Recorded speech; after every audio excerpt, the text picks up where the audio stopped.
thank you so much for coming in and it's a coming pleasure. on, like really. Yeah. And I suppose the best place to start is at the beginning. And I know you're an ex-client of Gladstones, and I'm really excited to hear about your experience of Gladstones. But I suppose going back to the very beginning, can you remember what it was that led you into treatment or coming to that decision at the beginning? I can, and the nice thing to say would be to say kind of my behaviour was having an effect on my family, it was having an effect on my professional life, it was costing me friendships, it was making me disrespect myself. There's a whole series of things you could say which might make it sound as though, well, those are good reasons to go to Gladstones, to go into treatment. And you could say I was being nagged and being told you really ought to go into rehab, you've obviously got a serious problem. I knew I had a serious problem, and I'd known I had a serious problem for a decade at least. I just didn't want to do anything about it. And none of those things made any difference. It wouldn't have worked if I'd been doing it for someone else, for a boss or for my wife or even for my kids. Those things might help a little bit as motivations, but none of those things ultimately would have done it. The thing that did it, and I was suicidal too, and that wasn't enough. The only thing that really worked, and I come across this with some people who've also had a long-term history of boozing and using, is that it stopped working. So the thing that I'd been looking for, been seeking in boozing and using for year after year after year, suddenly wasn't there anymore. And no matter how much I did of anything, it was gone. And I was, what the hell is that? What do you mean? Kind of, I'm fully signed up to this thing I'm doing. And I'm well aware it may well end in my death. In fact, in some ways I kind of want it to. But what I didn't expect was it would stop working. And for it to stop working and to lose that little bit of peace or that little bit of sense that you're kind of unmoored from life, disconnected in what I felt was a good way. That was panic. Yeah. So it's panic, not fear of death, not impact on anyone else. That's what made me think it's either death or rehab. Look, honestly, I can't say I kind of went dancing through the gates like, woohoo, it's time for a new life, I'm gonna get clean. It's kind of, all right, I'll try, I'll give it a go. Yeah. And that, that point that you're making about it stopping working, it's fascinating because it's almost like there was a shift in the reasons somewhere in and amongst that. It stopped working, but was there a goal? Was there a reason behind it that shifted as well? I think all I wanted, let's just speak frankly, all I wanted was to be out of my head. Now there might be all kinds of reasons, different reasons why people want to be out of their head, or they want to quiet the voices in their head, or they want to be disconnected from reality. But that's what I was looking for, and I would say now a little bit of peace, a little oasis of peace. And I wasn't one of those people who wanted to booze and use with loads of other people and it would be a big party thing. I wanted private little space in my head that was just mine and that I found through boozing and using. And that just disappeared. Yeah. So I'd be chasing it for hours and hours and hours, thinking, it's coming, it's coming, it's coming, I'll get it, and it was gone. So the thing I thought I loved But more than that, the thing that I thought loved me back, that was taking everything from me, but still kind of gave me something I couldn't get anywhere else, it just stopped giving it. So what the hell do you do then? What do you do when your solution to everything is no longer a solution? Yeah. That's really, I mean, frankly, it's scary. Yeah. You know, you could say you were angry or whatever. No, I was scared. I might be a bit off the mark here, but it almost sounds, in a sense, as an analogy, the kind of presumed paradise of the desert island, Yeah. you know, turned into a nightmare. It did. You know, Yes, you know, exactly. and you're there, you know. Exactly. And I know what you mean, because I've been there myself. That idea, you know, the room, the space, the privacy, you know, the desire for that kind of just peace and that escapism, and there is, I suppose, you know, maybe in the early stages there is a sense of that, but obviously, like we know in retrospect, it never stays that way. You know?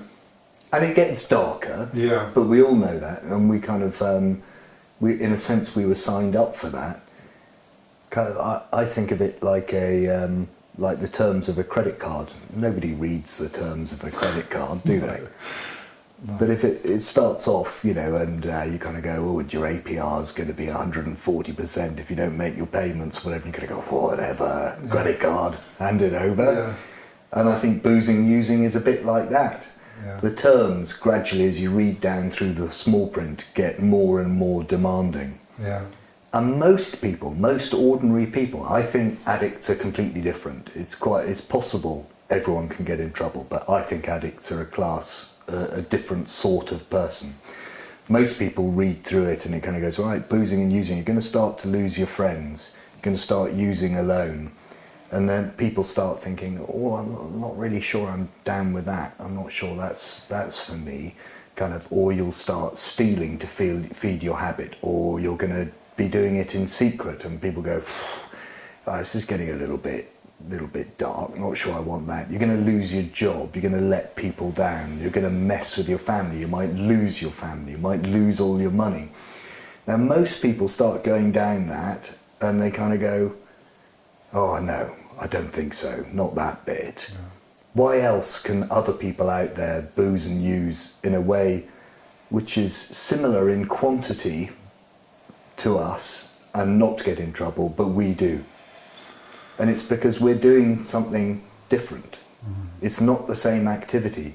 And I'm not speaking for you, for me, I went through the list and I get towards the bottom of the list and it goes, I'm going to take all these things from you, I'm going to completely F up your life, and then I'm going to kill you.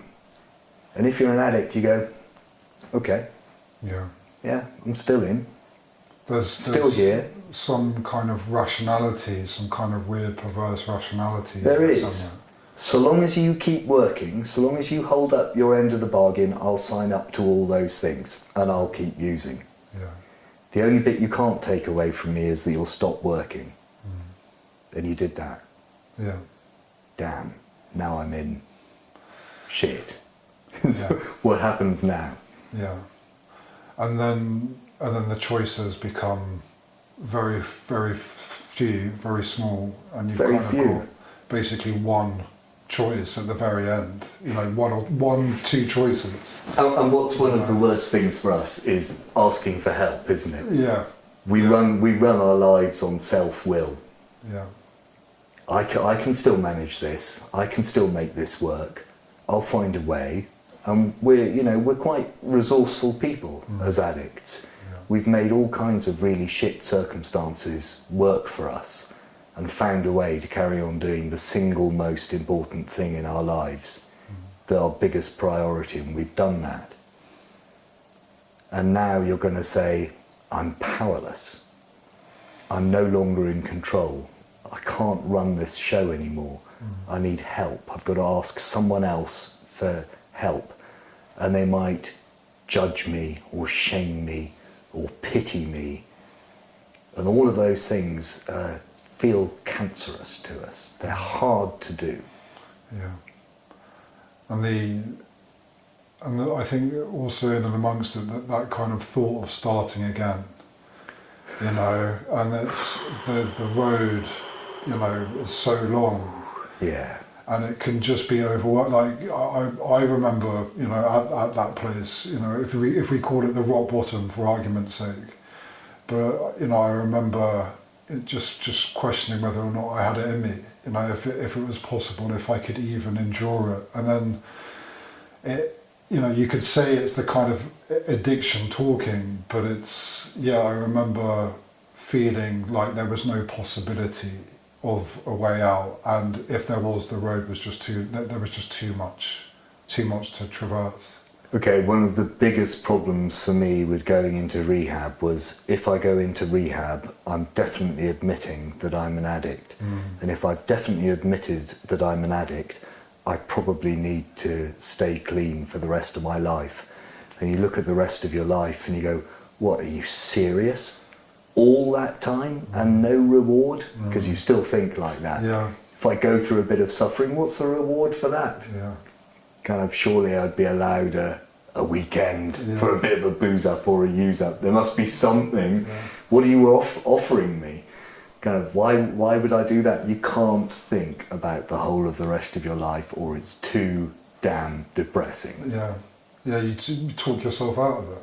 You would, yeah. You know, it's like, Well, your addiction is in here talking to you all the time, isn't it? Yeah. And it's doing it in your voice, in your words, and it's got lots of really clever reasons not to do simple things. Yeah, it's very persuasive. Well, Scarily. I found it persuasive for 55 odd years, so yeah. But it is. It's a big, you know, thing to comprehend. You know, I'm never going to do something again. You know, and like you said, to admit that there's a problem there, and if I do, then you know, it basically leads fairly quickly back to a very severe demise of myself and my life and anybody who knows me or loves me in my life. Yeah. And it's a huge thing to kind of really absorb and accept. Particularly when you say, well, where's the reward? When having a party, having a weekend, you know, letting your hair down, you know, is still so deeply associated with fun. And it's ingrained in our society. Yeah. And we're more than averagely prone to liking instant gratification. I mean, we know that already, or we wouldn't have been in trouble, would we? If we didn't like, do this line, take this hit, everything will be golden, all in one go. And the thing about recovery is it's slow and the rewards are huge, but they don't come instantly. And when you start that journey, all you can see is a lifetime of not doing something that I associate with fun. Yeah. And I don't know, you like physical exercise yourself, but let's say you're doing some ab reps or something. Yeah. And you're getting through it, and you know in your own mind what it is you want to do. If you say to yourself, don't stop, I can pretty much guarantee you're going to stop. So if you focus on the thing you're not doing, you're probably in trouble. You've got to focus on the thing you do want to do. If I tell myself, keep going, I can keep going. If I tell myself, don't stop doing this thing, I'll do it. So if I'm walking through life all the time telling myself, whatever you do, don't booze, don't use, don't hang out with these people, don't do this, don't do that, for me, that's a really negative message which is constantly in conflict with my desire, which is bone deep for instant gratification. It's not going to work. I've got to think about some things that are positive, that are rewards that I am getting gradually over time, and a little bit of growing kind of emotional maturity maybe, and seeing things emerge. But you need to wait a little bit, and there is some suffering to go through, and anyone who tells you that there isn't is bullshitting you, I'm afraid. Yeah.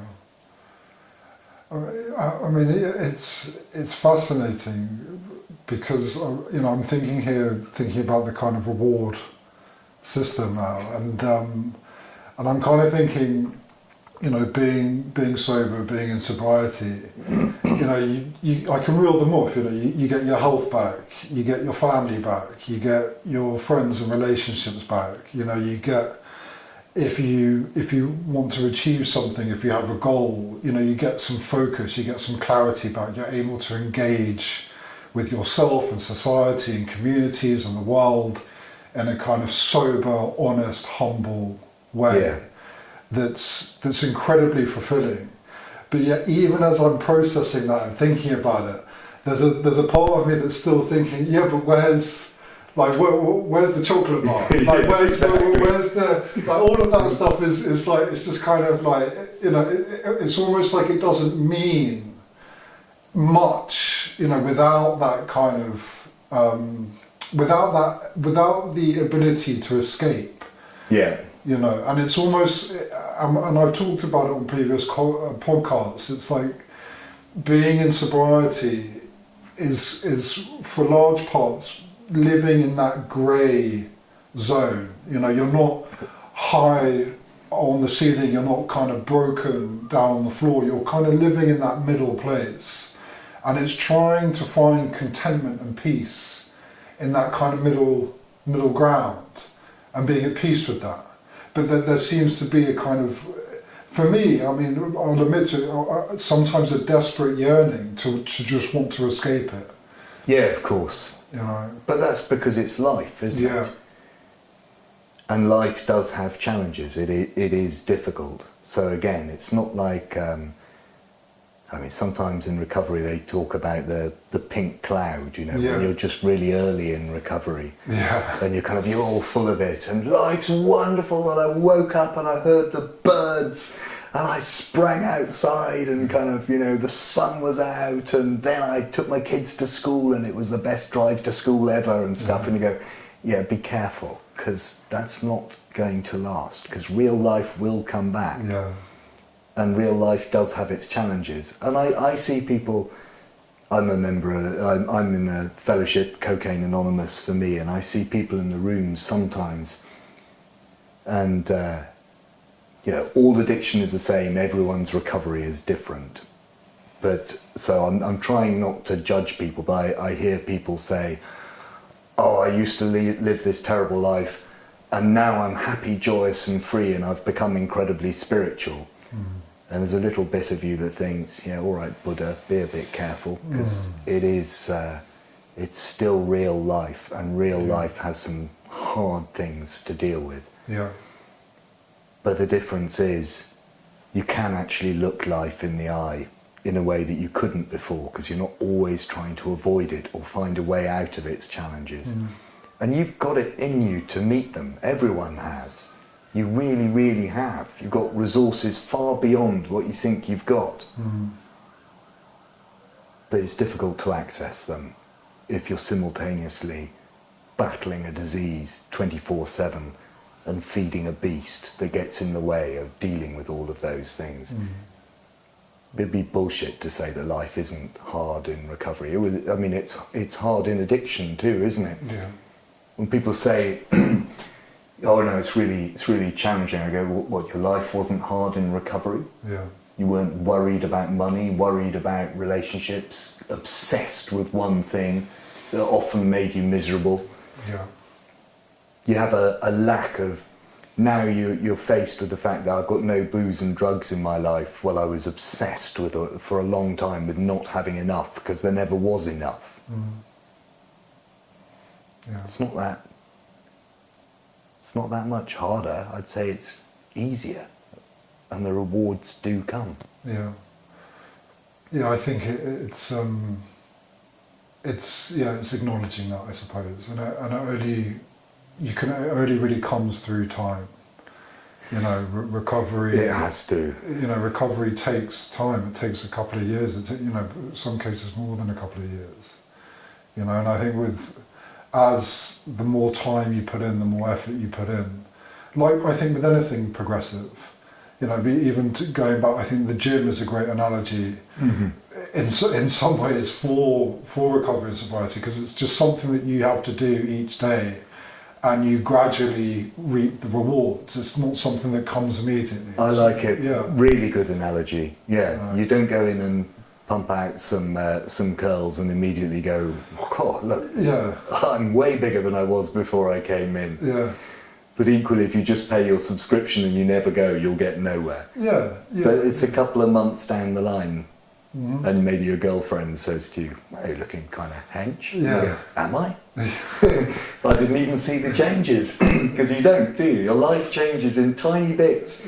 You don't notice. Other people who haven't seen you will see the difference. Yeah. And they'll say to you, Tahitian, you seem like a different fella Yeah. from you were 6 months ago, 18 months ago, whatever. And you think, am I? Yeah. Oh, maybe I am. Maybe Yeah. I start to believe in myself. That would be nice, wouldn't it? Yeah, and I think, you know, any kind of type of productivity as well. And I think maybe in a sense that's how kind of progress is monitored in sobriety. You know, because you're not kind of getting that instant hit, that instant gratification. We're talking about something that takes work, that takes time, that takes effort. And I think maybe sometimes a lot of people gauge it by how many days, you know, they're sober. I'm this many days sober, I'm a year sober. But I think for me anyway, for it to carry a bit of punch, for it to carry a bit of weight, it's like I need to see something tangible, you know, something progressive, you know, that I can be proud of myself of. And I think you're absolutely right. I think sometimes it's like a person saying, you know, you look so much better, like the way that you're talking, the way that you're acting, you know, even if it's something work related, the fact that you've kind of progressed so much in a certain amount of time, to be able to kind of acknowledge that and see that, maybe that's where the reward is. Yeah. And it's amazing and humbling how much forgiveness there is out there, and how much people are prepared to give you a second chance. If you start to show you can be reliable, you can be dependable, you can be supportive, you can help other people. I think maybe connection is one of the biggest things. I was always looking to disconnect. And I convinced myself, well, I don't really like other people. I don't really want to be around other people. So the circle of people that I actually associated with got smaller and smaller. A lot of them didn't want to have anything to do with me. And I was coming up with reasons why they're assholes anyway. So I'm glad to be rid of them. And there are fewer and fewer things that you love. And now, outside, partly through the rooms, through the fellowship, but in life in general, I find connection with people massively sustaining, stimulating, and it supports me because I know I can't do it alone, and that's been a really big deal for me. If I can't do it alone, I need other people. And for me, I'm not speaking for anyone else, I need other people, not just in recovery, although we understand each other. I've only just met you, but I think I understand something about you, and I can tell you understand something about me. Because you know, I'll use language and you go, yeah, I know what he means. But connection with ordinary people too, and I'm taking pleasure in really ordinary things. Kind of going to the shops in the morning, buying the paper, exchanging a few words with the person behind the till, having a bit of a laugh. And I realise I am connecting with people. And I surprise myself and go, I think sometimes people quite like me. And that was a bit of a revelation. There are plenty of people who don't too, and that's fair enough. We can't be liked by everyone, and if we were, it probably just means we're an anodyne git anyway, doesn't it? So look, we can't be liked by everyone, but connection is important. I think it's crucial, and it's rewarding way beyond what I could have thought. Yeah, it's. You find that? I think it's a beautiful point. And again, I think just coming back to like the reward system, I think it's another area where you kind of get that reward through the sobriety. You know, having meaningful relationships again, being able to connect with people, connect with different communities, be present for things, turn up for things. And for me, I think it's something that's been missing for so long that, it's taking time for me to kind of engage with people again. But as it happens, I'm taking, huge amounts of value from the moments and the experiences that I have with them. It's a tricky one for me, because I was just extremely reclusive and extremely isolative, as a lot of people in addiction are. Me too. And I'm still kind of like that. Like I'm far too comfortable in my own skin. I'm far too comfortable kind of in my own space. Is that altogether a bad thing? I battle with myself about this. I don't think it's a bad thing. Yeah. It doesn't matter what I think, but it matters what you think. But if someone is comfortable in their own skin, surely that's a good thing. Yeah. You don't want to become, if you're becoming isolated and disconnected, okay, maybe that's a bad thing. But if you're comfortable in your own skin, I'd say you're in a pretty good place. Yeah. I worry about the people who have to be around other people all the time. Yeah. Or who care too much what other people think. Yeah. Or who need everyone to like them. That's a bit worrying, isn't it? Yeah. There's something a little bit potentially worrying there. I went to Lanzarote 3 weeks ago, and I had a week surfing, and I asked a mate if he wanted to come, and he wasn't around. I went by myself. I spent a week by myself in the water, connected with people. Like, I'd stop and you've got to be a bit prudent. I would have lunch out, right? So I'd get in the water in the morning, I'd get out, I'd have some lunch, chat to a few people, practice a bit of language in my kind of slightly hopeless way, speak to people, get back in the water, have a surf, go home. Then I'd cook for myself. I'm not going out in the evening because I need to remember I'm still an addict. I might be in recovery, but I'm still definitely an addict. And then in the evening, I did some online meetings. I spoke to a couple of my sponsees, do the crossword, played a bit of chess against the computer, read a book. I was in my own company, but that was okay. I was all right with that. Yeah. And I wasn't doing all the old things that I used to do. I would say you don't want to be isolated. Connection is incredibly valuable. But also ask yourself a question. If you can't be in your own company, why is that? What is it about your own company you don't like? Or is it just that you think society expects you to be constantly sociable, constantly on? I can't do that. I need downtime. I need to recharge my batteries, and I do that with being quiet and being by myself. Yeah. Yeah, it can take a lot of energy, being out there and engaging, talking and, being out there. I find it quite tiring, Yeah. It takes it out of me, and I need to, like you say, I need to kind of recharge and take those moments for myself. It's a bit of self-care, isn't it? And historically we've not been good at that. Yeah.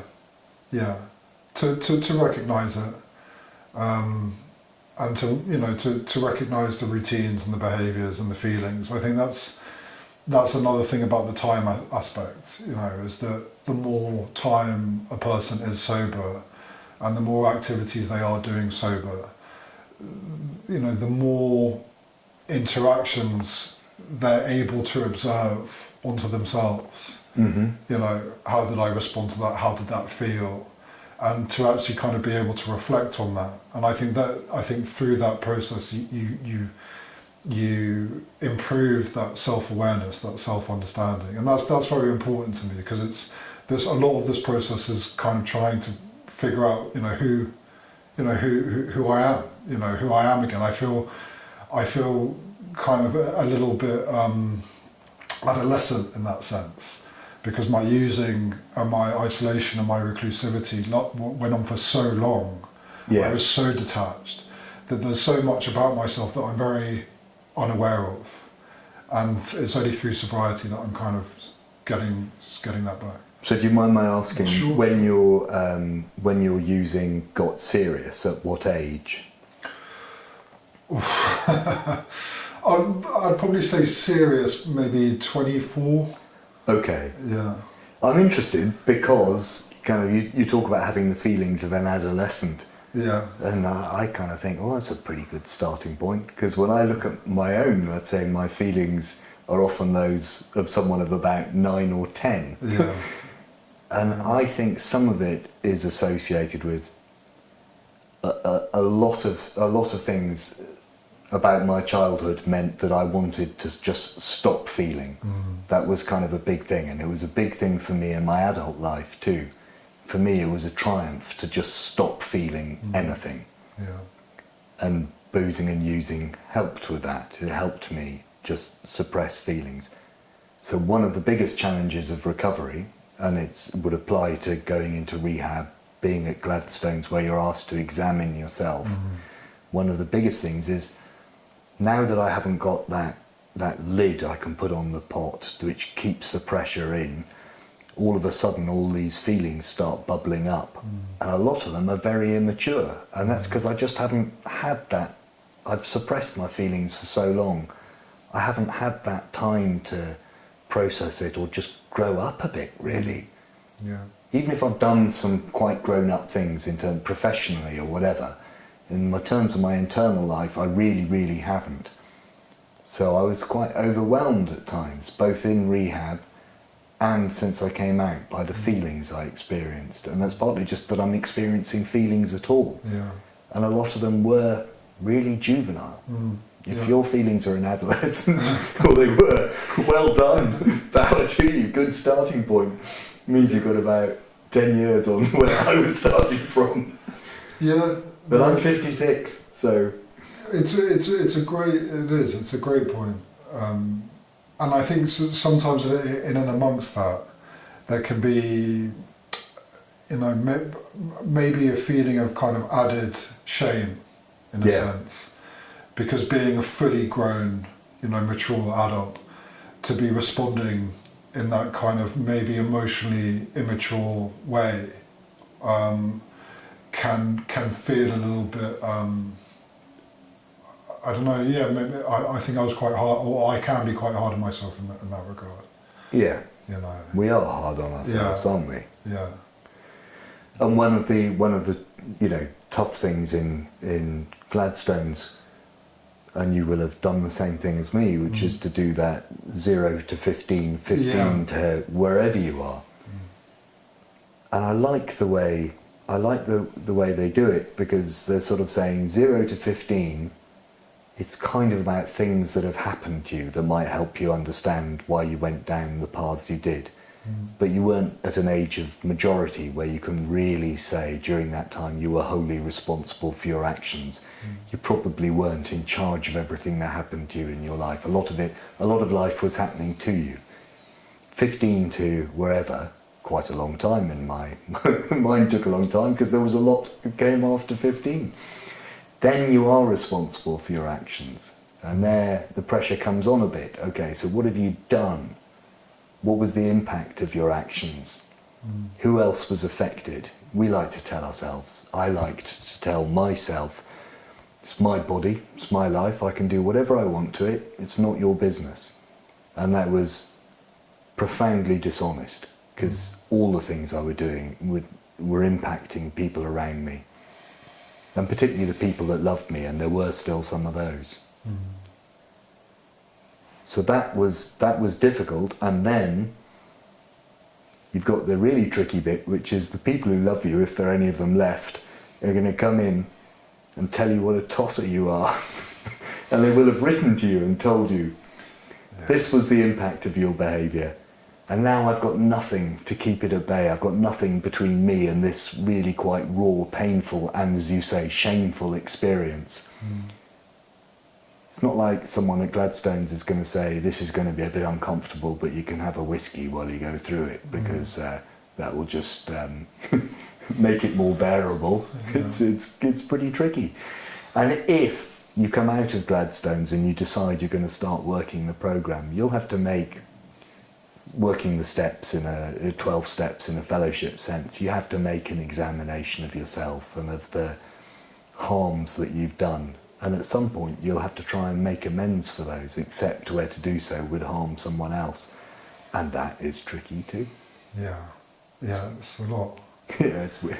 It's a lot of stuff. And I don't know why, but I just started thinking, I was thinking that they kind of tell you, to be gentle with yourself, during those early stages and beyond. That's right, isn't it? Yeah, and again with the self-care, the self-awareness, but to be gentle and not to be hard on yourself. And I was just thinking for a moment, why am I, so hard on myself? But then there is this kind of external societal pressure, I think, sometimes, and that thinking to be achieving certain things, to be in certain places, certain aspirations, and I think that can weigh quite heavy on me, for example. Mm-hmm. So if I'm sober and I'm clean and I feel like I should be moving forward,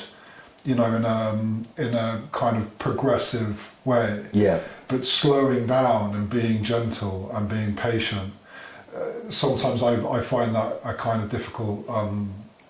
Square to is it square to circle? Or circle to square? Might be circle to square. Who cares? Circle to square. I know what you mean. But yeah, so I there's a lot of that, because if I'm too gentle and if I'm too kind of, then I'm kind of angsty about time, like particularly when at a certain age, Tricky, isn't it? Yeah. But be kind to yourself, be gentle, but don't bullshit yourself. Yeah. And that's a tricky balance. So you must look life in the eye, and you must be honest with yourself about where you're at, and you must put your recovery first before anything else, any of the other achievements or societal expectations or social expectations. But you should be gentle with yourself, because historically we've not been. I can't help thinking that's part of our problem. We've been really, really hard on ourselves, and then we've allowed ourselves to blow out and kind of go, now I'm doing something purely selfish, just for me. Yeah. I'm going to do that. Yeah. Taking your foot off the gas a little bit, learning a bit more patience, Yeah. looking at the world through different eyes and trying to find value in the more simple things. But also look at the things you're doing now, and the kind of and professionally, and learning new skills and mastering something completely different, and taking the initiative and then reaching out and making it happen. And you're doing it in service of people who suffer and are still suffering like us. Yeah. That's something to be massively proud of, isn't it? Yeah. There's definitely a difference between what gives you pub bragging rights and what is personally satisfying and meaningful and means that you're making a difference in the world. You're doing something worthwhile. Yeah. You're doing something worthwhile. Well, even It might be nice if Gladstones were paying you 250 grand to do it. And you could tell people down the pub whilst having a soda. Yeah. Oh, I pull in 250 grand to make videos for Gladstones. Yeah. That might be nice, but it's not what our lives are about now, is it? But we need meaning. Yeah. We talked about rewards. The rewards. I think even more than rewards, there's got to be meaning. What is the meaning in your life going forward? If there's meaning, you can go through any challenge, you can sustain anything, and you can stay clean. Yeah. You will, because you'll want to. Yeah. Yeah. Find things you love, find meaning. There used to be loads and loads of things I loved, and addiction gradually was like grey water rising. I can't see quite so many peaks as I used to. Oh, now I can only see 2 or 3. Now I can only see 1, and I'm sitting on it and it's just me, surrounded by grey water. There's nothing I love, there's nothing left. Why not have a use up? Well, in recovery, that water starts to drop again, and it drops really slowly to start with. What's the thing from the Bible? Not that I'm particularly religious, but the experience that Noah's on the ark and the floodwaters start dropping and he sees the land emerging from the floodwaters. It's a bit like that. Suddenly you find there are things that I love that have reappeared, and I find that I still love them, and I'm getting huge amounts of pleasure from them. And the grey water is dropping, and dropping and dropping. So I want to keep it dropping. Yeah. That's really what I'm trying to do. The more it drops, the more it's discovered. Yeah. There's so much that's so life enhancing, so beautiful, so meaningful. And you really can miss it, and you will miss it if you're still in addiction. Yeah. It'll just pass you by. Yeah. Yeah. And I think just to come back to the because you mentioned the 0 to 15 or the 15 plus, and so coming back to Gladstones and coming back into treatment, do you remember the process? Do you remember the aspects of the therapy, of the program? I do, yeah, and I'm profoundly grateful. And we were discussing earlier that there was someone there who was a support worker rather than one of the lead therapists, who took me aside and gave me a real talking to, kind of towards the end of my time, and he'd completely correctly identified that I was there partly under sort of false pretenses, if you like. I was appearing compliant without actually being wholly compliant. And in my mind, as I will have made a point when I get to the end, and when I get out I can do what I like. And he saw that, and he pulled me up on it and gave me a proper ass kicking. And he asked me honestly, so what are you going to do when you get out? These are the things I suggest you do. Do them or don't do them. It's no skin off my nose. I've got my recovery. What are you going to do? And it really, really helped me. But I mean, recovery and Gladstones is not easy. If what you really want is just a rest, I'd suggest you go to a health farm, because they'll be really kind to you. Gladstones is kind, I'll emphasise that, but they'll be really kind to you, and they'll feed you well, and they'll let you do whatever you want. Gladstones is not like that. There is a routine. Even I thought it was fantastic that you had a timetable and you were expected to stick to it, that you were expected to participate in therapy, and you're expected to help other people with their recovery. When we first go in, we're not really in the habit of being kind to ourselves, but sometimes we can find it easier to show some kindness to other people. And that starts to work. Being around other people also struggling, also in recovery, being supportive to each other, being able to go for a fag and kind of say, wasn't so and so, not one of our little posse, but one of the therapists has challenged someone, pushed them hard on something, and you can all have a bit of a water cooler type chunter and kind of go, oh, that wasn't that awful, but it's all, they know what they're doing, it's all part of the process, and it brings you together, and you start to realise you're forming a little family. And you're responsible, you're expected to clear your dishes, to load the dishwasher, to present yourself, having had a shower, you're on time. You're just starting to take responsibility for your own life again. You're expected to participate in the group discussions, and if you don't, they'll pull you up and go, well, why aren't you participating?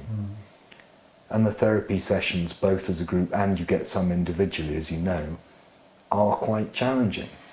So as I say, it's not easy. It's not designed to be easy, it is kind, and it is safe. So you will feel people here care about me and they will keep me safe. And you will get some rest, and you will get medical support. I was told I'll die if I stop doing what I'm doing without medical support. Don't stop what you're doing was the doctor's advice I was given. You need medical support before you do anything. And I got that in Gladstones. So I thought, I'm not going to die in Gladstones, and I will be safe, and people will be kind, but they're also going to challenge me. And most of us as addicts, we need a bit of challenging. And it was challenging. So look, if you just want to rest and you're doing it for other people, I'm not sure it would work for you. If you're thinking about, this might be the rest of my life and I need this and I need help, it really is the place for you. And it really can, if you're prepared to put the effort in, do something miraculous for you. Yeah, no, I agree with you. It's, I think, remembering some of the most poignant moments that I had, in treatment, was often just with another peer, or with one of the support workers during those quiet moments between therapy sessions when you're outside and you're just taking a breather, and you have a little kind of 10-minute conversation with somebody, and you kind of, sometimes they call it the penny drops, or you have these wonderful moments of clarity and insight that you can really take with you, and they serve you extremely well. But it's interesting where you get the therapy, And it's often people you don't expect. So you need to go in and be a bit open-minded. Yeah. And I know a lot of people go in and they can be quite judgmental about the other people that they're around. And I've heard people say, oh, well, yes, I used to drink too much, but I never did anything illegal. But you're still in rehab. You've still got a problem. We're all here together. Be open about the people you talk to, the experiences you listen to, because it surprises you. It's those moments, like the moment with the support worker. They're the moments you don't expect, that if you're open-minded enough will suddenly illuminate something for you, and you think, oh, well, I hadn't thought about it like that. Yeah. And the other thing is, you'll find people understand you in a way that people who are not addicted simply can't understand what you're doing. And however well-meaning they are, people will say to you, well, can't you see you're harming your family? Can't you see you're harming your health? Why don't you just stop? There are people in the rooms who know, people in Gladstones who know perfectly well why you don't stop, because they couldn't either. So the things that the language you speak and the connections you make, there are people there who understand you. And so do the therapists. Many of them have been through exactly the same issues, and they're intimately familiar, at least, with addiction. So they know what you're saying. No one's going to turn around and go, well, this is stupid, why don't you just stop? Yeah. I know it's stupid. I wouldn't be in trouble if I wasn't doing something that I know to be stupid. Yeah. You can't talk me out of it. There needs to be something more. And I think to anybody listening that isn't quite sure about treatment, I just to touch on going into treatment, and obviously then going into sobriety and recovery, just to get your take on it. I want to ask, they're two very different things. But they're also extremely linked in the sense that I'm not too sure in your case, but it's kind of hard to get one without the other. Like it's a treatment's needed, and then the treatment gives you that springboard, that foundation to really then go flying with recovery and sobriety. Is that something that you agree with? Is that something that you experienced directly? I totally agree with you. I never would have done it, never, and that's despite being hospitalised repeatedly and told, Toby, you're going to die really soon. And I laughed in the face of the doctor who said that to me, because in my mind I'm thinking, but that's the whole point. You don't get it. I'm using with intent. I'm expecting that. I would not have done it if I hadn't gone to gone to Gladstones, been given that circuit breaker.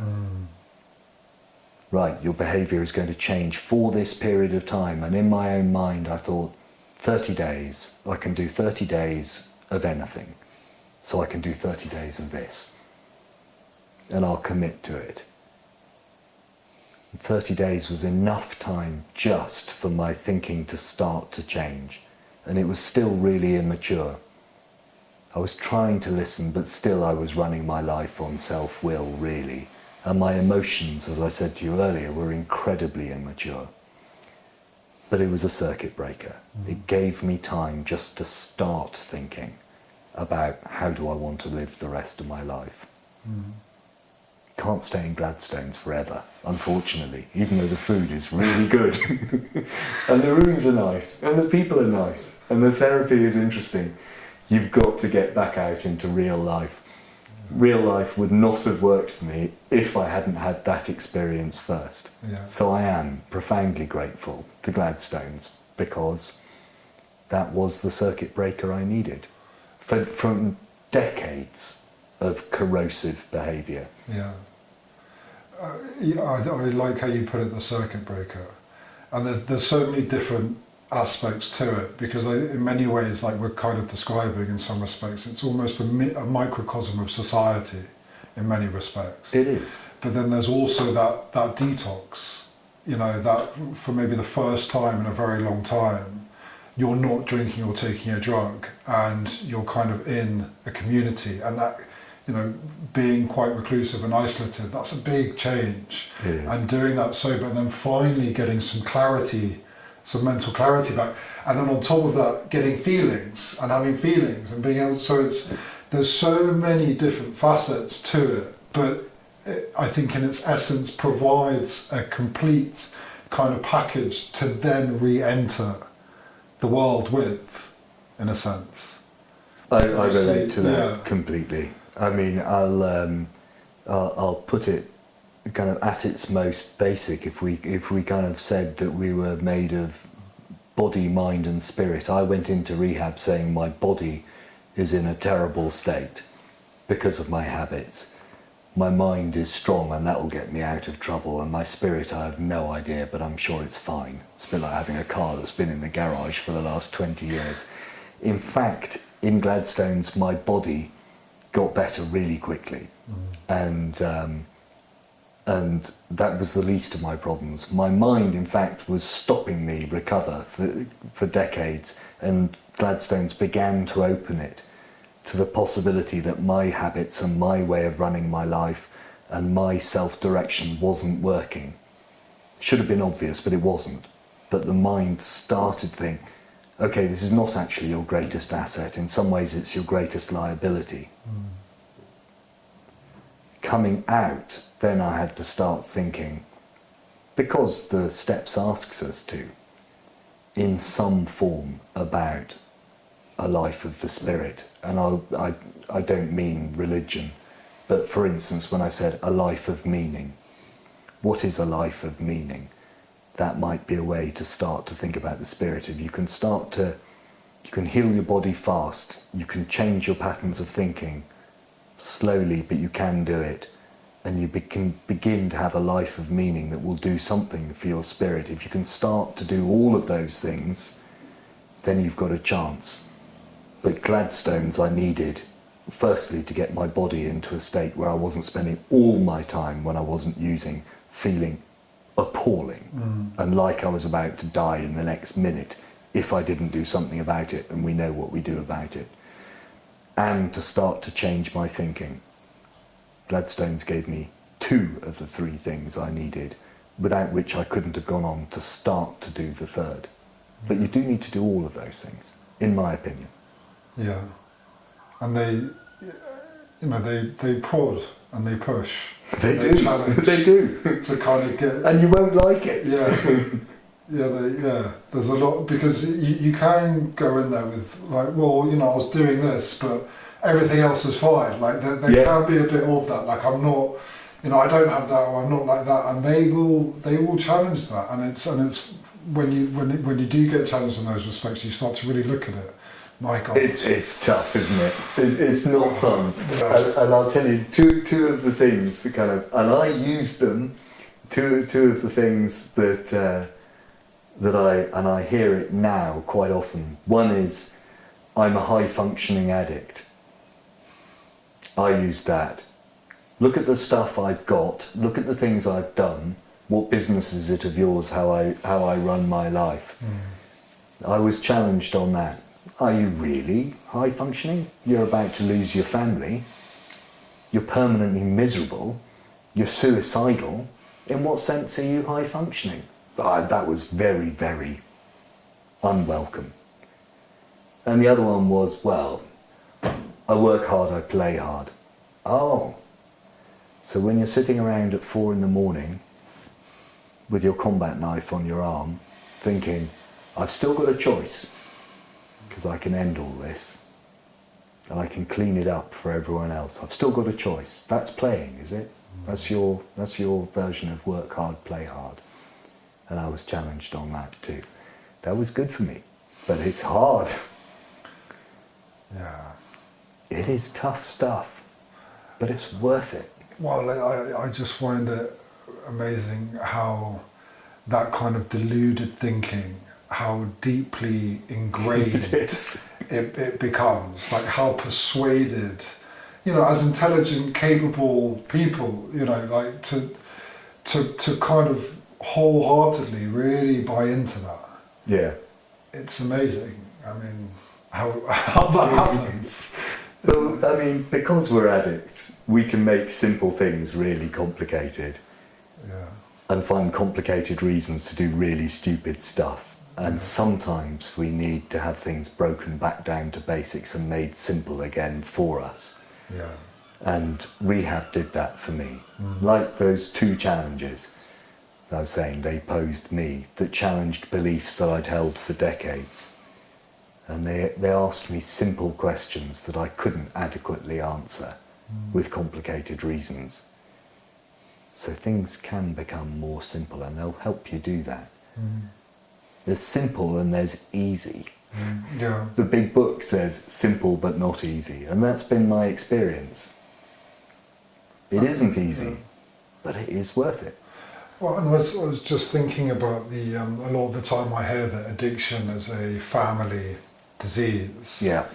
In the sense that it affects everybody around you, and it just made me think of a person having that type of thinking, that absolute deluded thinking that's so difficult to kind of comprehend and rationalize for anybody else. Yeah. For them to be experiencing that, and not being able to get through or understand it or challenge it, just how difficult that is. So my metaphor for it is, because I find exactly what you find, which is it can be frustrating talking to people who don't suffer from the same condition as us, and they kind of say, well, I don't understand why do you do it? If you clamp your hand over your nose and mouth, and you've got the self-discipline to hold it for a bit, to start with you'll feel a little bit uncomfortable. And then you'll start to think, I'd really quite like to breathe now.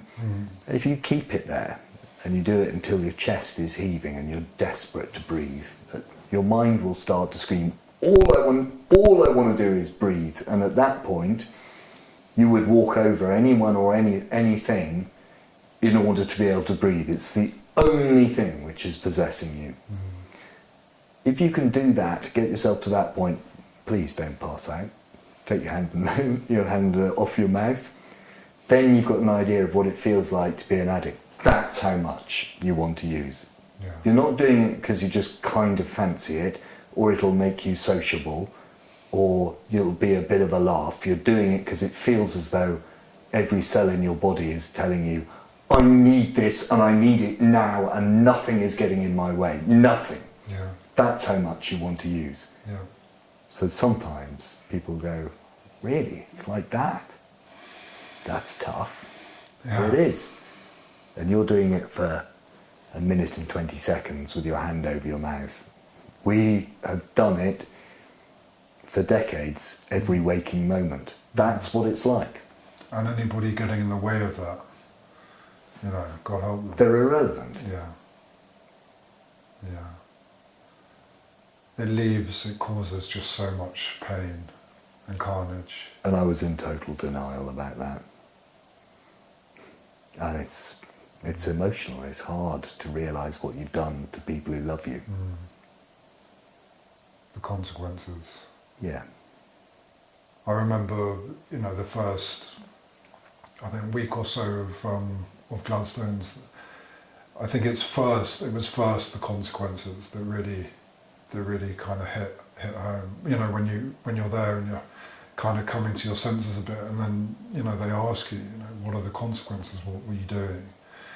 And you start to kind of reflect, and it's absolutely, you know, it's absolutely heartbreaking to think, you know, that level of self-destruction, that level of pain and hurt, that kind of deep selfishness, and a kind of total lack of empathy and awareness to anything else other than that, just like you say, that need to breathe, that need to use just supersedes anything else. Everything, yeah. And was it your experience that early in recovery you were able to sort of process that, the impact of your actions on other people? Because I was still pushing it away. I had glimpses towards the end, and when I had the family visit, then I started to get it, and it was painful but necessary. Yeah. There's a lot about rehab and recovery which is painful but necessary, and that was part of it. But at the beginning, when we talked about consequences, I was still full of self-justification and, yeah, but, you know, they behaved in a certain way, so that's why I behaved as I did.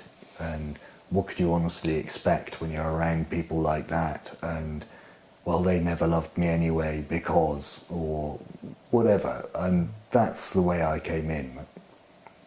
I guess a lot of people come into Gladstones and they're a bit more, maybe they're a bit more humble and a bit more open than I was, but I was really difficult.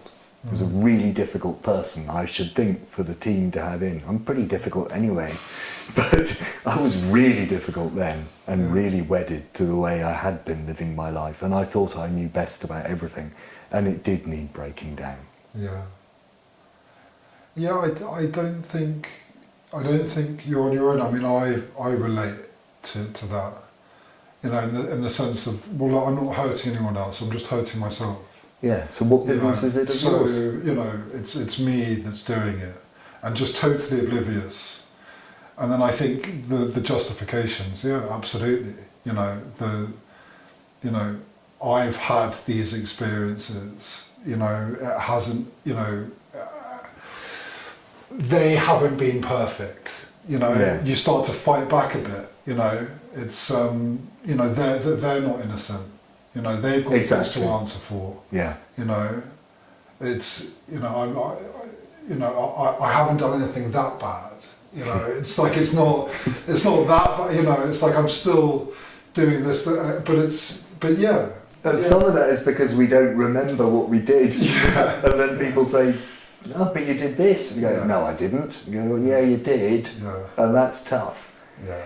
I tell you what I really did find difficult, and that is family come in, they're going to read me letters that express how they feel about what I've done to them, what I've put them through, what the experience of my addiction has been like for them, and I'm not allowed to answer back.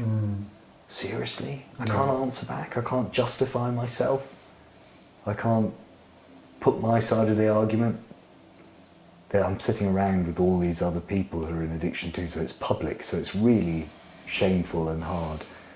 And for once, my family, or whoever might come in and see you, has a voice where you don't get to fire back, be a smart ass, justify yourself. Oh, if you hadn't, you always. Well, you would say that because, what about when you did such and such, and you can't. That was good for me. Yeah.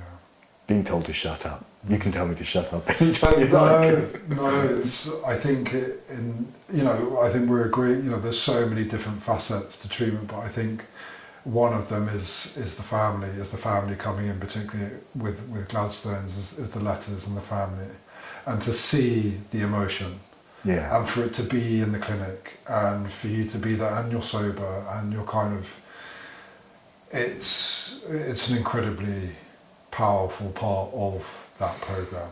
And heartbreaking, let's be honest. It is. It's heartbreaking to witness it with other people too, and you feel like I felt, I can't speak for anyone else, I felt as though I was intruding on other people's pain. I was shocked by how painful it was. And to some extent I'd kind of armoured myself against my own family, and I kind of thought, no, I'm going to harden myself, and I've got habits of thinking I'm going to sort of, in my own mind, I'm sort of putting up defences against hearing what they're really saying. Strangely, other people coming in and speaking to their loved ones almost affected me more, because there I didn't have any of those defences or justifications, and I was just shocked, and as I say, felt kind of heartbroken. My God, what are we doing to these people who love us? And they still love us. Despite everything we've done, they still love us. Yeah. It'd almost be easier if you could say, well, just stop loving me. Then it won't be a problem. But they do. And we've caused them a hell of a lot of pain. I've done shares now, joint shares between my fellowship and fellowships for families of addicts. And that in itself is a really humbling experience, because you're hearing from other people what it's like to live with an addict and to love an addict and to be able to do nothing about their behaviour. And that's really painful. Yeah. Well, and there's a huge amount of transference that takes place, because I think even if you're not the one in front of your family, listening, and you're an observer, I think observing that, I think everybody takes something that they recognise within that dynamic, no matter how different the stories might be. There's always parts that you deeply recognise, and it triggers something, it hits something, because it's like I know that. Yeah. Painful, isn't it? Yeah. It really is. Yeah. And you're observing, and you really feel for both sides. In those moments, incredibly powerful, and then there's the feedback. Yeah. Listening, and you can't talk again during that. Yeah, got to take that. And so you get a lot of that transference from other people, because they can actually give it back to you. It's like, I recognise that.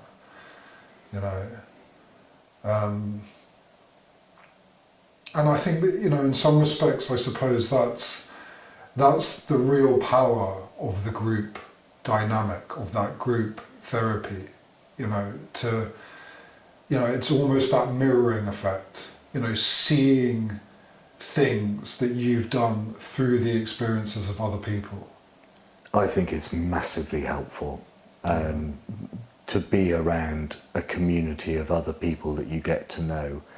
And in some ways you'll get to know them better than you know many of your friends. There'll be people you've seen for years who maybe you just talk about the football or whatever. You don't really know that much about them. The people that you're in Gladstones with, you will know intimately, and they will know you. Yeah. And that's quite difficult.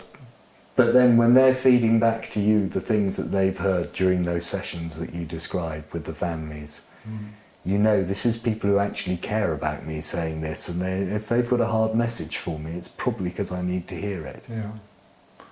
Yeah, and if there's a few people saying the same thing, there's honesty in that. There's validity in that. If it's one person, saying one thing, maybe you can dismiss it. But if there's 5 or 6 people in a group of 10, 12. And they're all coming back to you, and I think there's something that's easily absorbable about that, because why would they lie? You know, why would there be dishonesty? They're trying to say something, and I think that it's very poignant, those moments, because you can really listen in those moments and take that on board. Do you remember the maybe you're a bit young, but the Blackadder sea captain, who and they say, well, when do we meet the crew? And he says, well, there are two schools of thought about the crew. He says, the rest of the world says you need one, and I say you don't. I had a few of those moments in Gladstones where everyone else in the room is saying something about me that I don't agree with. Okay. So there are two schools of thought on this. But I think I probably had to conclude these guys have a point, and I probably ought to listen. Yeah, there's a kindness in it somewhere. There is. Oh yeah, there is. You know, and I think in that respect, the feedback is very much like a gift. You know, there's an aspect of generosity and kindness and giving in that respect. And there's a lot of, if you want to call it therapeutic gold, you know, there's a lot of gold in the feedback, you know, in your fellow peers, in what they witness and what they give back to you. And that is connection, isn't it? And common human experience. Yeah. And telling you the simple things, the Yeah. things that we all know but we choose to ignore. Yeah. It's fantastic to have access to people who are highly qualified in what they do, but in some ways, perhaps the single most valuable thing is connection with another human being who's got some experience shared with your own, who has come to care about you and will tell you what you need to hear. Yeah. If you're open to that, Yeah. you need to be open. To be witnessed, you know, to be witnessed and to be honest and to open yourself up and show yourself, and to talk about things that have been pushed so far down for so long and suppressed and medicated so aggressively, so violently, you know, for so long, you know, to really kind of be open to sharing that, you know, and to be able to listen to the witnesses that experience it. It's not very often, it's not in many situations, it's not in many facilities or places ever in life that you're going to get that, you know. Yeah. You could in fact probably go through your whole life without hearing any of these things or doing any of this stuff. Yeah. So sometimes I feel a bit, it used to make me very angry when I heard people say, I'm grateful for my addiction, or I'm glad to be an addict. But it is the case that you wouldn't have had some of these, we wouldn't have had some of these experiences or experienced these profound connections with other people or heard some of the things we need to hear if we hadn't found ourselves in a desperate state where we needed help and recognised we couldn't do it ourselves. That is a gift, actually. Yeah. And I like the way you put that. In retrospect, if you get better, sometimes addiction can be seen as a blessing in some respects. Yeah.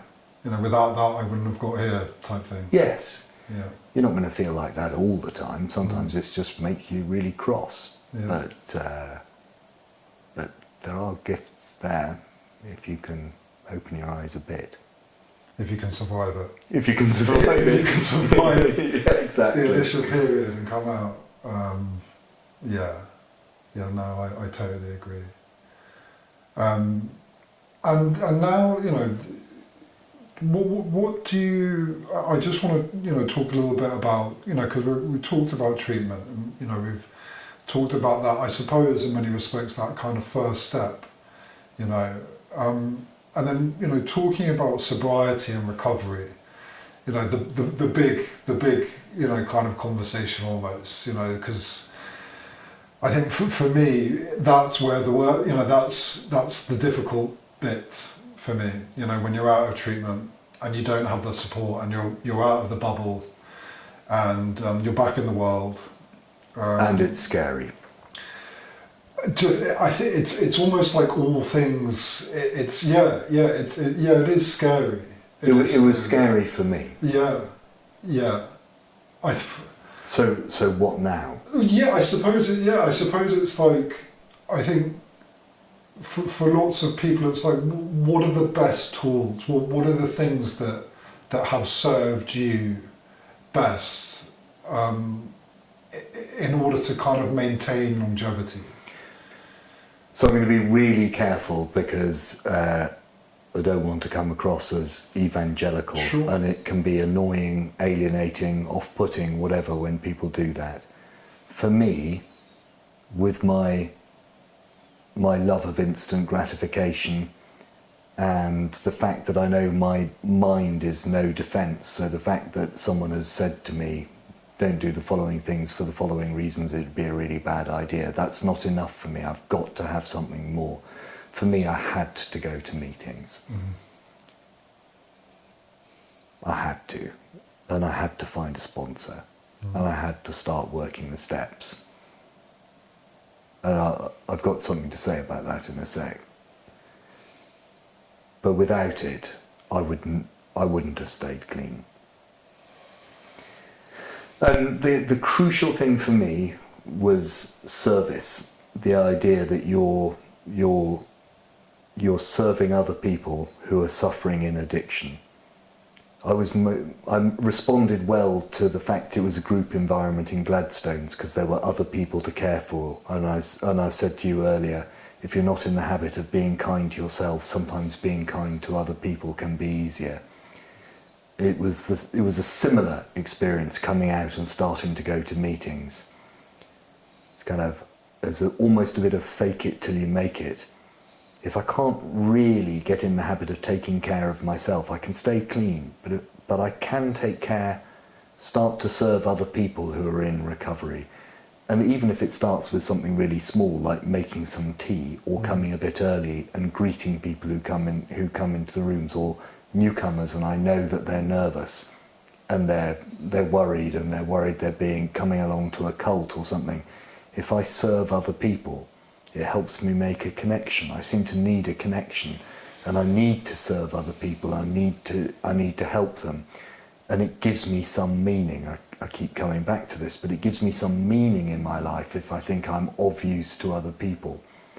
And in fact, the whole 12-step program, 12 steps is a lot to remember, isn't it? And I need to break it down and make it simple for myself. And I think of it as me, God, you. Don't worry about the God bit, everyone kind of, we'll get to that. If I can conduct a detailed and honest being the key word, examination of myself, if I can accept that I by myself am not going to be enough, that I need some assistance from outside, from a higher power, that might be conceived of as God or the fellowship or the beauty of nature or the spirit of the universe or whatever else, but your own resources are demonstrably not enough. You need something else, so I need a higher power. Me, God, you, then I may be of service to you. And I find meaning in my life by carrying a message of recovery and by serving other people who are struggling with the things that I have struggled with. And then I find with those three elements in place and meetings to go to and people to help, and now some people that I sponsor myself in my own imperfect way, that I have meaning in my life, and that gives me a reward, and it means I'm not fighting addiction all the time. People talk about fighting addiction. I think it's unhelpful. I fought addiction for a really long time and I just kept losing and I kept screwing it all up.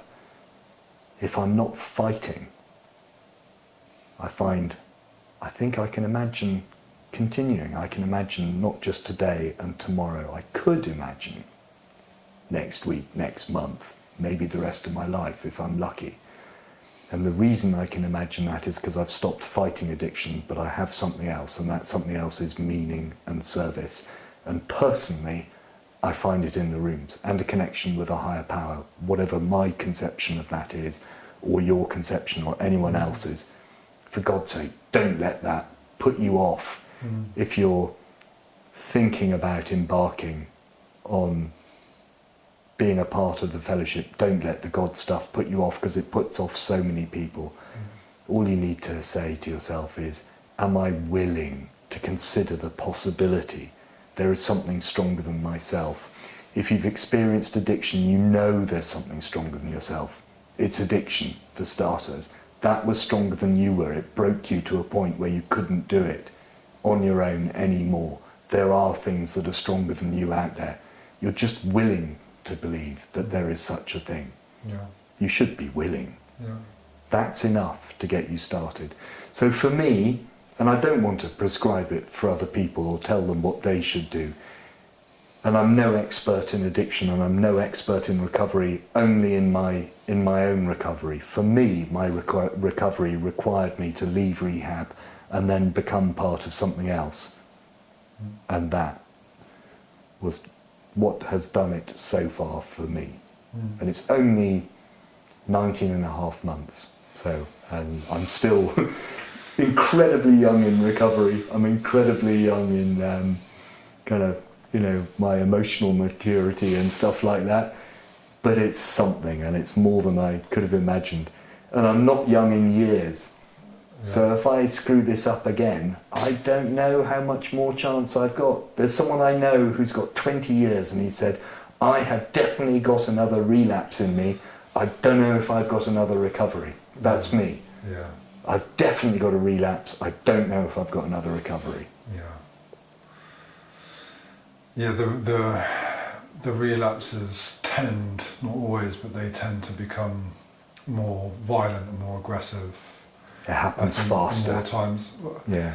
I think I once heard someone say that it starts where it ends. Yeah, I've heard that. So, you know, the worst point you were at prior to your last kind of, you know, rock bottom, that's going to be your start. That's going to be your jumping off point. Yeah, that's where you start. I mean, you've heard it said the disease progresses even while you're clean. Yeah. And that's why they say. So your first booze with a mate might be okay, but it'll be a matter of days. Quickly, yeah, you'll be it's back, quick. Straight back, yeah. And you'll be sniffing packet and doing all the things or whatever it is you do. Well, and I think that there's so much added shame around it as well. You know that, you know, having got 19 months, 2 years, you know, having jumped through all the hoops, done the treatment, done everything you're supposed to do, and I think, you know, to fall down or to slip up, you know, after all of that, can sometimes be that kind of added push to just kind of be like, okay, well, you know, surrender. There's no hope, you know, there's no coming back from this, and that you know, a certain amount of finality can surround that. Yeah. Which is why I know, you know, in lots of cases they describe lapsing and relapsing as potentially being, you know, extremely life-threatening and dangerous. Obviously, not the case. You know, some people can have a slip, and they can pull themselves back, and they can pick up the phone, they can reach out for help, and you know. But you know, for some people, they don't come back. That is true, and I've seen people die that I know from the rooms for whom exactly that has happened. Yeah. And other people who can relapse, struggle, find their way back, and my God, that's inspiring when you see it. Yeah. It's never too late. You know, while there's life, there's hope. There really is. Yeah. It is doable. But and just coming back, because I liked what you said about the when you were talking about the steps and you were talking about the meaning behind it, and I like how you keep bringing up meaning, because I'm starting to learn that it's something very important to you, and I agree. But as you were describing it, it sounded to me like you've got something in your life that's not just about you. It's something that's above you. It's something that's outside of you, or in a sense you could argue is bigger than you are. And it's the community of recovery. It's this wonderful kind of 12-step program. And because it's above you, because it's more important, I could say more important, but even in a spiritual, godly sense, a lot of people find the solace in faith because it's something above them. Yes. You know, and they take comfort in that. You know, is it along those lines? It is. It's exactly as you describe. Yeah. Yes, it is, and it's because it's bigger than me. I'm no longer the centre of the world, the most important thing, the director of the whole show. Yeah. Suddenly, the fact that it isn't all about me is both a little bit humbling and actually quite a lot of a relief. And it also means I know that there are other people who care about me and who depend on me. Yeah. And I want to be dependable. I want to be reliable. I want to be someone that someone else can turn to if they're struggling, and that I can turn to if I'm struggling. I'm having a terrible day, or it's on me that day. And I've had a fantastic time for the last month, and then suddenly I'm right back in it, and I'm really struggling. Then I've got someone to talk to that's powerful for me. And I was about to say between us, but of course it isn't just between us. But anyway, I do pray, and I find that helpful, and it comes and it goes. In terms of whether or not I'm making any sort of connection, but there is something there, and when I did the 12 steps, did the work for the first time, and I finished it, and that actually caused me a bit of a crisis, and I was thinking, oh, what, is that it? Have I made my point now? What next? And this is embarrassing, but we're addicts, so we do embarrassing, we're used to embarrassing. But I was sat outside at 4 a.m. in my garden, smoking a fag, just thinking, well, what next? What next? And there's 3 shooting stars came over, and I know it's just bits of rock bouncing off the atmosphere, and it means, in a sense, nothing. But to me, it did mean something. And I heard something saying, keep going, keep going. It's just a calm voice. I've got work for you to do. That doesn't mean it was God. It might just mean I'm a very deluded person. But it had meaning for me. There is something that sustains me, exactly as you say, which is bigger than myself, and that's good for me, because I'm prone to be quite an egotistical git. So I need something bigger than myself. And there have been aspects of my life in the past, when I was still in addiction, where service was important to me. Serving other people, being a part of an organisation that's bigger than you, that maybe has traditions that are important to you, that you'd like to uphold, something that you want to hand over to other people. So I've seen that strand in me before and got lost, and I'm finding it again in recovery in a completely different form. And I realise that is important to me, and that does sustain me. Something bigger than yourself. I think you've hit the nail on the head. You're exactly right. And I think we're touching on like a really kind of fascinating part of sobriety and recovery, because when it comes to kind of diagnosis, and when it comes to what it is, it's a very broad conversation. There's lots of different interpretations, and maybe it's a mixture of everything. Who knows? But it's doing these conversations and having speaking to people who have gone through treatment, that have gone through addiction or in recovery.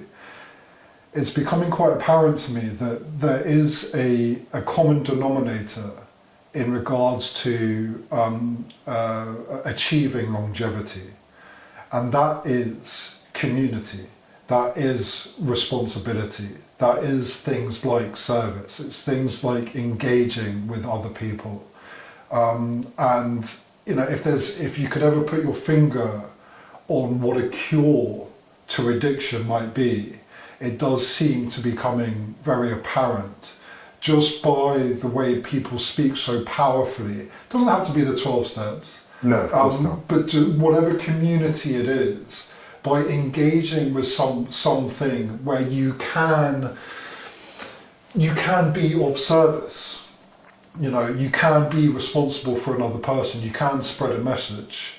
There seems to be a kind of, you talked about a circuit breaker earlier on, but almost a circuit breaker in the opposing way, just that spiritual connection to something. It's reconnected. Just seems to be able to help people maintain the sobriety. I think it does. So I think you're exactly right. Of course it doesn't have to be the 12 steps. Find something you love. Find the community of people that also love that. Give something of yourself to them. Make connection. That may well help. Yeah. And sorry, I wanted to ask you, because you were saying, there's lots of theories about what addiction is or where it comes from. Yeah. Do you think it even matters? One of the most liberating things I heard someone say was, I was predisposed to be an addict. And it said, I've heard stories of people with miserable childhoods, I've heard people of stories of idyllic childhoods, and they ended up in the same place, and we're all here together and we're all addicts.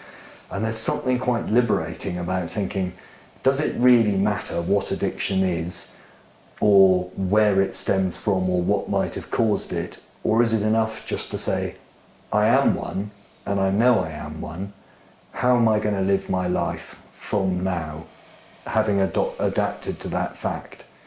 I probably can't cure it. I think I will remain an addict for the rest of my life, but hopefully an addict in recovery.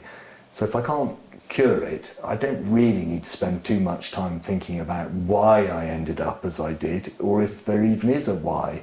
I just say, how do I live my life from now?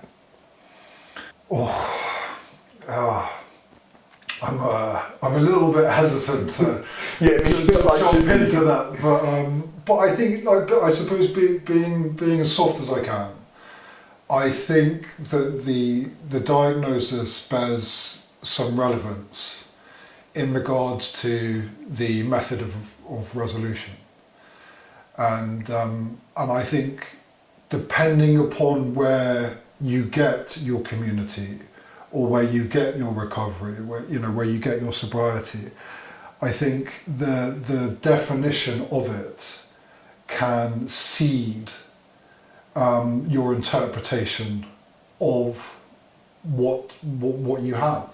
Yeah. Whether or not like holistically it really matters. Yeah, probably it doesn't. What difference does it make? But I think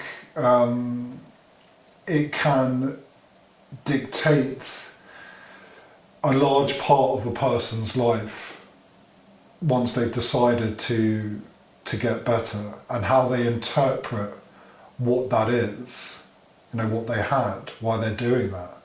I think seems to hold quite a lot of significance and importance for any given individual. Yeah, I'm sure you're right. Kind of I suppose my only, my view is, I step outside the front door, it's pouring with rain. I can stand there getting really wet, saying, why is it raining, it's so unfair. Or I can say, it's raining, I think I'll put a coat on. Yeah, why overthink it, basically? Yeah. It doesn't have to be complicated. It doesn't. But I think for conversational purposes, it's a fascinating area of the conversation. It is. What is it? And why are there so many different interpretations of it? And why are there so many different kind of means to its resolution for it? The different types of therapies, the different types of communities, the different types of medication, whatever it is. For some people, exercise and eating healthy, and picking up a new kind of hobby, like maybe learning how to play an instrument, learning how to paint. Sometimes simple outlets like that can be a cure. Yeah, absolutely. Yeah. And it's amazing how broad a spectrum the whole thing is. Sorry, I think I misspoke in a way, because I'm not saying it's raining, I need a coat, and it must be this coat. Whatever your coat is, Whatever it is, if your coat is going to the gym, your coat is learning to paint, learning a language, finding a community, whatever it is, just say, at this point it's raining, I need a coat. So what's it going to be? Decide which one and go for it. It'll be okay. No, I hear you. No matter which way a person, gets better and maintains being better, then power to them. Power to them, man. And everybody deserves a medal. And I like to sometimes say, on the podcast, is that it's getting better, but it's a person improving themselves. It's a person really making a genuine effort to improve themselves. And I think whenever a person does that, it's just all you have to do is look and applaud. Joyful, isn't it? You and me are sitting here having a grown-up conversation like grown-ups. It's fascinating and it's sustaining and it's really stimulating. And we only have to go back a year or two, and you and me are completely incapable of having this conversation, probably haven't got out of bed yet, and there's only one thing on our minds, and that's how we're going to score, what we're going to use. But it's a bloody miracle, really, isn't it? To be able to turn, just for the mind, and the body and the spirit to be comfortable, to be engaging, not being stressed or anxious or, a year ago, it would have been difficult for me to kind of be in the room. And for me. I would have been like, oh no, I can't, and it's so it's almost like this is giving yourself back. It's giving a human being back to the human race, and allowing them to then to give their power back into that. Like you said, this conversation, maybe someone listens to this conversation and it impacts them in a positive way. And that's exactly the way I feel about it too. And who knows, there may be something one of us says that affects one person somewhere, and it's almost certainly not going to be the things that we expected or the stuff we might have thought about ahead of time. It would be a passing comment, because that was our experience of rehab too, wasn't it? That we're in there and someone has said something almost by chance, and it was that water cooler moment, and that somehow shifted something in our heads. So that's all we're trying to do, isn't it? And do you, going back, 10 or so years ago, I think even for us to come on something like this and talk so openly and honestly about something like addiction and recovery, and to, in a sense, kind of bare our souls in a way. Do you feel like there's kind of been a cultural shift of late where it's not such a demonized, judged thing, and it's actually something that's becoming, it's kind of becoming something that people are proud of, or they respect?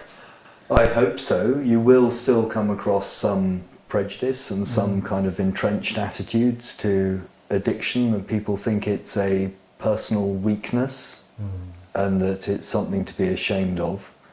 I think the most challenging behaviour you'll experience if you're open, as I tend to be, and I expect you are too, about your addiction, if you tell people, is from people who are maybe close to having issues themselves, and they can be quite hostile. So you need to be prepared that can happen. Most people are either indifferent or they're really pleased for you. And younger people in particular, I think there you're absolutely right. There is a cultural shift from my generation, certainly, that amongst younger people are more open-minded and actually quite admiring or inspired by stories of recovery in a way in which it was shameful of people of, I'm not speaking for you because you're younger than I am, for people of my age, there was something shameful. And And I think that is changing. But it is changing gradually, and you will still, you might come out of Gladstones. Some people don't want to say they were in rehab. Yeah. That's totally understandable. Yeah. I didn't mind. I was happy to say I'd come out of rehab. Some people will judge you. You need to be able to deal with that. Yeah, But kind of. what do you say to people when if someone says, someone's just met you and they say, fancy a beer, what do you say? Oh, I would say I don't drink. Okay. I would probably say I don't drink anymore. Right. Yeah. So because if they push you, and they go, well, one can't hurt. Yeah. Oh no, I just no. It would just. I mean, no. I just say no thanks. Yeah. I mean, I'd go. I'm not sure how comfortable I'd be kind of in a pub. I'm sure I'll get there, but to be fair, I never really found pubs that comfortable anyway. No, even if I was hammered. But yeah, no, I think I'd. Yeah, I'm quite. Yeah, but I don't drink. Yeah. What you don't want to do is jump down people's throats and tell them what they're doing is wrong. Yeah. But I do tell people, because you will get questions, and as I say, people saying one won't hurt, and I'll say, well, actually, I'm an addict. One will hurt me. Yeah. Because one is just once I start, I can't stop. Yeah. And then even if I stop, I can't stay stopped. Yeah. So one will hurt me. I am an addict. That's just my behaviour. You wouldn't want to be around me anyway, if I got started. Yeah. But you enjoy yourselves, and I'll come too for a bit until it gets boring. Because it does get boring. Invite me for a beer, but then clear your calendar for the next 3 years. Well, if you want to buy a ticket, you're along for the ride. But I warn you, it's going to get ugly. But I like to, kind of coming to the end of the podcast. I like to, always ask this question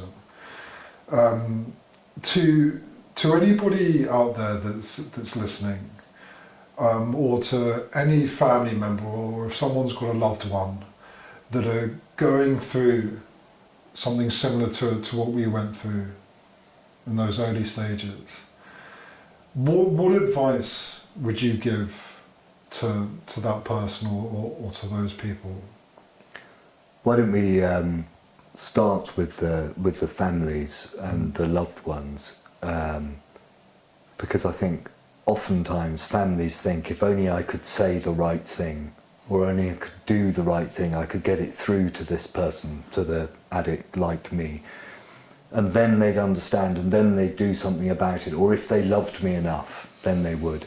And none of that applies, and you should try and free yourself of that.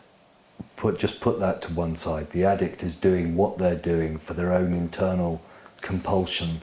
Like I said, like they want to breathe. It doesn't even mean they don't love you. They probably do. But they're just acting without choice. They are powerless. There is nothing you can do or say, really, that will make any difference. And that's a hard thing to know, but it also means you don't blame yourself. For the person themselves, you've got to be ready. It is a big thing. It's not easy. Going to Gladstones for a rest is really expensive. If it's the rest of your life, it's really cheap. So you sort of need to think, which of those is it? And ask yourself, because you probably know. I knew what my own behaviour was from a really young age. I knew what sort of person I was. I knew that the effect on me of these substances was not the same as the effect on other people. If you ask yourself quietly, and you're not trying to justify, you're not trying to defend yourself, or you're not feeling shame, you say, am I an addict?